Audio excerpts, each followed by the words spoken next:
que un jour, oui, en effet, le jour où les Chinois réellement seront prêts et qui sortiront leur monnaie basée et convertible en or, eh bien à ce moment-là, il y aura un système à deux monnaies. Pourquoi? Parce que l'euro aura disparu entre-temps. Moi, je suis beaucoup plus inquiet pour l'euro que pour le Alors, dollar parlons de aujourd'hui. l'euro alors. Bon, ça vaut Parlons de l'euro. rien. Ça vaut rien. Enfin, Je on suis voit, d'accord. c'est des économies qui sont mortes, hein, qui ne tiennent que parce que ce qu'on disait, c'est que ils cherchent absolument à aller vers une guerre pour essayer de de distraire les gens et de continuer leur petit entre-soi mafieux de la Commission européenne et autres. Enfin, je veux dire, c'est une zone qui est morte, Qui est sinistré. qui est sinistrée. T'as pas de démographie, tu as une dette qui est... parce qu'il faut voir, enfin, aujourd'hui on te dit il y a 110% de dette par rapport au PIB en France, c'est faux. La dette, elle est beaucoup plus importante que ça. C'est-à-dire? Bon, parce que tu as tout le hors-bilan. Oui. Tu as beaucoup de dettes qui est passée. On est champion en France de ce qu'on appelle la comptabilité créatrice. Voilà, c'est-à-dire que, Oh là, ça c'est louche. Ça. c'est-à-dire Rien que le nom, pour en mettre Oui. sous le tapis, on est Ouais, champion on est du très monde. fort. Mais ça n'empêche que la dette est en réalité. Alors on t'escamote la dette qui est dans la SNCF, etc. On dit ah bah oui, mais c'est la SNCF. Ouais, d'accord, mais enfin, qui paye au final? Bien nous. Bon, donc la réalité, c'est que la dette est beaucoup plus forte que ça. En plus, on s'amuse à gonfler le PIB. Je t'ai dit d'abord en mettant... ce qu'il faut savoir, par exemple, c'est que dans le PIB, tu as le salaire des fonctionnaires. Ça ne produit rien. Ça. Le problème, c'est que, alors c'est ce qu'il disait, en fait c'est difficile d'évaluer la valeur ajoutée du fonctionnaire. Il y en a certains qui ont de la valeur ajoutée, il y en a d'autres qui en ont beaucoup moins. Et donc Oui. on met son salaire dedans, mais donc c'est pas très compliqué en fait de faire monter le PIB. Il suffit que tu engages des fonctionnaires. Ouais. Mais le système productif, lui, il n'a pas produit en plus. Donc, et tu as ça partout. Tu as plein de systèmes. J'avais écrit il y a quelques années un tutoriel de maquillage des chiffres économiques.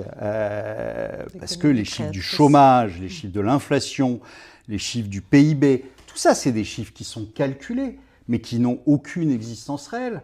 Aucune. Je me suis retrouvé une fois devant un économiste chez RT et qui nous a fait une belle analyse des chiffres du chômage américain et à la fin, alors je suis quelquefois un peu taquin, hein, c'est pas gentil de ma part, mais à la fin je lui ai dit oui d'accord, est-ce que vous pouvez nous dire comment est calculé le chiffre du chômage américain? Et là, grand blanc. Il est prof en université, hein.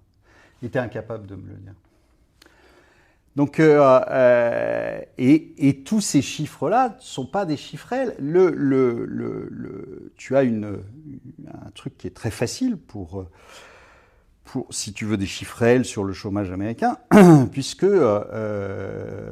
tu payes à la source. Ouais. Quand tu es salarié. Tu payes à la source. Donc, c'est pas très compliqué. Tu appelles le fisc américain, tu passes un coup de fil tous les mois, et puis tu lui dis, bon, tu as les chiffres, tu nous donnes les chiffres. Ben non, ça ne se passe pas comme ça en fait. Ça se passe sur un sondage. Et le sondage est corrigé après par un algorithme qui a été mis en place en 83 par Ryan, et qui est un algorithme qui tient compte d'un calcul, pas du tout de la réalité, mais d'un calcul d'une moyenne des entreprises qui se créent et qui sont liquidées dans le mois et qui est dans l'année, mais sur les chiffres, sur la base des chiffres de l'année passée et des années passées. Et ils te disent, ben, en gros, il y a eu 150 000 créations d'entreprises, donc on dit qu'en moyenne, ces entreprises ont engagé 3 ou 4 personnes, donc ça fait 400 000 bourrins en plus. Ah, mais non, Ah oui, c'est pas au doigt mouillé, mais pas loin, quoi. Ah mais c'est plus que du doigt mouillé, c'est du trucage total de chiffres. Et tous les 10 ans, il y a un rétropédalage parce ils reprennent tous les chiffres, etc., avec la réalité, les gens qui sont vraiment embauchés, etc. Et puis là, on s'aperçoit qu'il y a eu tant de personnes en plus. Sauf que ça passe en toute petite ligne derrière, machin, et que plus personne s'en occupe. 2008, 870 000 emplois créés nulle part. Ouais. D'accord ? 2008, tu étais en récession aux États-Unis, etc. Alors ça n'aurait pas fait très bien d'annoncer des chiffres encore plus mauvais. 2009, 940 000. Donc, tu as eu presque 2 millions d'emplois qui ont été créés de nulle part, qui n'ont jamais existé, en fait. Voilà. Après, je peux te raconter la même chose sur le PIB, je peux te raconter la même chose sur l'inflation. Enfin, tout ça, c'est des chiffres que moi, j'appelle de marketing politique, qui n'ont rien à voir avec la réalité, mais qui servent au bon moment à dégainer un truc qui permet de te faire réélire. À peu près. Voilà, donc, voilà, aujourd'hui, on est dans une phase où, parce que démographie, parce qu'on est dans un modèle qui est à bout de souffle, parce qu'on est dans un modèle qui a tenu sur la dette depuis 15 ans, sur une dette qui est totalement excessive et qui correspond à rien, qui a créé des bulles sur l'immobilier, sur la bourse, qui sont totalement aberrantes. Ouais, il y a un moment où on va payer la note, oui. Alors c'est quand ce moment? J'en sais rien. J'en sais rien, mais en plus, alors tous ceux qui me posent la question... Parce que si tout le monde est d'accord pour continuer à maintenir ce type d'illusion, ça peut... Oui, ça peut tenir la encore. Finance créatrice, mais bien sûr, mais ça peut tenir encore. Ça peut tenir encore, mais c'est toujours... moi, c'est là que je me suis planté, notamment en 2012. En 2012, je me suis dit, mais j'étais encore naïf, hein, en 2012, je me suis dit, mais jamais une banque centrale va privilégier en fait cette bulle, cette fausse croissance, etc., au détriment de l'économie réelle. Parce que ça se fait au détriment de l'économie réelle. Donc,